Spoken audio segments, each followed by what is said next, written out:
কত আনন্দ। ডানে আমার গার্ড, বামে গার্ড, সামনে পেছনে সিকিউরিটি গার্ড। আমার পাহারাদারের অভাব নাই, টাকার অভাব নাই, গোলামের অভাব নাই। আমি নিজের হাত দিয়া খানা খাই না কেন? আমার হাতটা ময়লা হয়ে যাবে। আমারে খানা চামিচ দিয়া আর একজনের মুখে তুইলা দেয়। কি কত বাহাদুরি! কিন্তু চক্ষু যখন বন্ধ হয়ে যাবে, হঠাৎ দেখবা গায়ের গেঞ্জিটা পর্যন্ত নিজের আপনজনেরা বেলেট দিয়া কাইটা রেখে দিবে। জামাটা খুইলা দাও, গেঞ্জি খুলে রাখ, তাড়াতাড়ি বাজারে গিয়া নরমাল অল্প দামের কাফন কিনে নিয়ে আয়।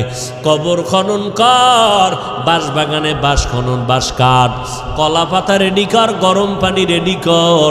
লাশটা ঘর থেকে তাড়াতাড়ি নামা, কয় বাইরে বৃষ্টি, কয় বৃষ্টি হোক, পলিথিন কাগজ দিয়ে পেঁচাইয়া বাইরে রাখ। এখন আর মরা লাশ ঘরে রাখা যাবে না।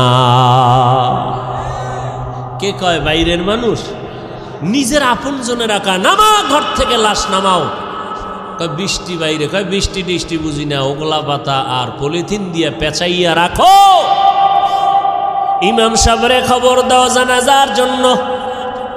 বৃষ্টি এখন কি করি? 2 দিন বৃষ্টি চলে, একটু রাইখা দেই ঘরের মধ্যে, পাহারা দাও। কয় না, যেভাবেই হোক পলিথিন উপরে দিয়া কবর খনন কর, ভেতরে কোনো রকম রাখতে পারলেই হয়।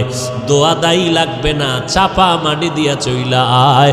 এখন আর এই মরা লাশের পাহারা দিতে পারবো না। শুধু তাই না, করোনায় দেখাইয়া গেল। কয়েক মাস আগে তোমরা তো ফেসবুক শরীফের ভেতরে দেখেছো, এই যে ঢাকা বাড্ডা থানার ভেতরে আজদাহা 2টা সন্তান, মহিষের মতো 2 সন্তান। বাবায় লেখাপড়া শিখাইয়া গেল, বাবায় টাকার অডেল সম্পদ রেখে মরে গেল। সন্তানেরা বাবার সম্পদ নিয়ে 24টা ঘন্টা ঝগড়া করলো। বাবার লাশটা পড়ে রইল, দাফন করার সময় পাইল না। 2 সন্তান বাবা